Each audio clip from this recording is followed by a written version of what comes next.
Domination adalah fungsi kontrol. Ketika keputusan Bretton Woods diketok palu, maka hal yang paling dicatat adalah disetujuinya dolar sebagai world currency, mata uang dunia. Dan sejak saat itu, 95% transaksi dunia menggunakan dolar sebagai underlying transaction-nya. Saat ini, transaksi perdagangan internasional kira-kira 20%-an menggunakan euro, 4% menggunakan yen, 5% sisanya dibagi-bagi negara-negara termasuk 1,9% menggunakan yuan Tiongkok. Sisanya yang terbesar, 70%-an adalah dolar dalam transaksi internasional. Banyak pejabat yang tidak ngerti strategi bernegara dalam hubungan geostrategi internasional sering naif di mana transaksi katanya nggak usah pakai dolar tetapi menggunakan mata uang negara masing-masing. Sebentar, ini harus diterangkan supaya jangan salah paham. Dalam perdagangan internasional ada baiknya kita ingatkan pejabat ada yang namanya bilateral, hubungan dua negara, ada yang namanya multilateral, hubungan dengan banyak negara. Misalnya Indonesia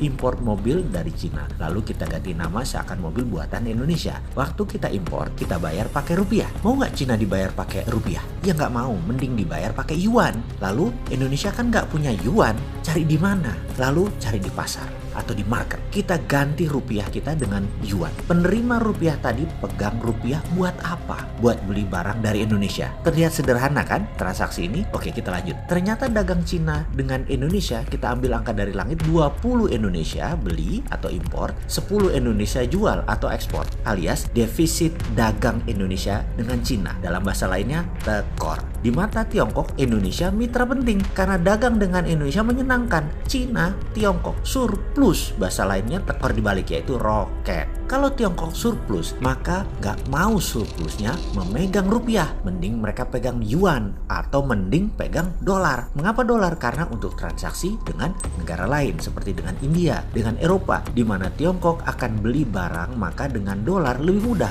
Apalagi negara Eropa dan Amerika di mana dolar diakui tertinggi, mending pegang dolar. Daya beli dan transaksi negara Eropa dan Amerika Utara saat ini menguasai 60%-an transaksi dunia. Negara produsen adalah Cina saat ini yang terbesar, sehingga Cina lebih senang megang mata uang yuannya sendiri atau euro atau dolar. Gak bakal mau pegang rupiah. Kembali ke dolar. Untuk membuat dolar ini ditaati, maka harus dibuat doktrin. Sama seperti agama. Doktrin itu penting untuk menjaga agama. Diciptakanlah ilmu ekonomi berbasis dolar. Dan saat ini usianya kira-kira ilmu tersebut 70 tahunan. Sudah 3-4 generasi keilmuan. Misalnya, kita saat ini usianya 30 tahunan. Dosen kita usianya 55 tahunan. Dosen kita usianya mungkin sekarang ini 80 tahunan. Nah, dosen senior yang usianya di atas 80 tahunan itu adalah angkatan pertama yang didoktrin ilmu ekonomi Keynesian itu. Pejabat saat ini yang usianya 50 tahunan ke atas sebagai generasi kedua, mereka merupakan orang yang tidak akan berani melawan ilmu gurunya. Karena memang tradisi guru murid ya begitu.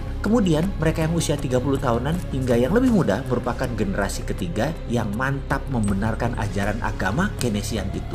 Umat Keynesian yang mengagungkan guru mereka yang saat ini menjadi pejabat negara pasti menghormati dosennya dosen dan ilmu-ilmu dari Harvard, Yale, Cambridge, dan lain sebagainya. Lalu generasi kedua tadi, Ben ketok pinter, ayat-ayat buku-buku Paul Krugman, Peter Senge, John Maynard Keynes, Friedrich Hayek, Milton Friedman, Larry Summers, dan banyak lagi dihafalin bagaikan hadis ekonomi supaya menjadi terlihat mengagumkan. Tidak salah pelajaran ekonomi tersebut, tapi ada pertanyaan sederhana. Apakah kemiskinan hilang dari muka bumi? Apakah jarak orang kaya dengan yang miskin mengecil dari tahun ke tahun atau semakin menjauh? Apakah dunia semakin sehat penduduknya atau semakin parah penyakitnya? Apakah lingkungan hidup semakin baik atau semakin tidak layak? Apakah dunia saat ini semakin damai? Bagi saya, kaum post-Keynesian, bagi kaum Green New Deal, dengan lantang kita berkata, kayaknya the system doesn't work. Keilmuan ekonomi dunia pada saat ini tidak bekerja dengan benar. Maaf, kami meragukan pembawa pesan ekonomi tersebut atau economic messengers-nya. Kita ragukan pesannya. Ini ilmu kaleng-kaleng kali ya. Kok buktinya dunia begini? Jadi ke depan bagaimana? Harus ada perubahan. Mengapa tidak pakai sesuatu yang baru dan bukan belum pernah dipakai? Hanya sepertinya di Indonesia pemakainya perlu keberanian. Apa itu? Gunakan tiara.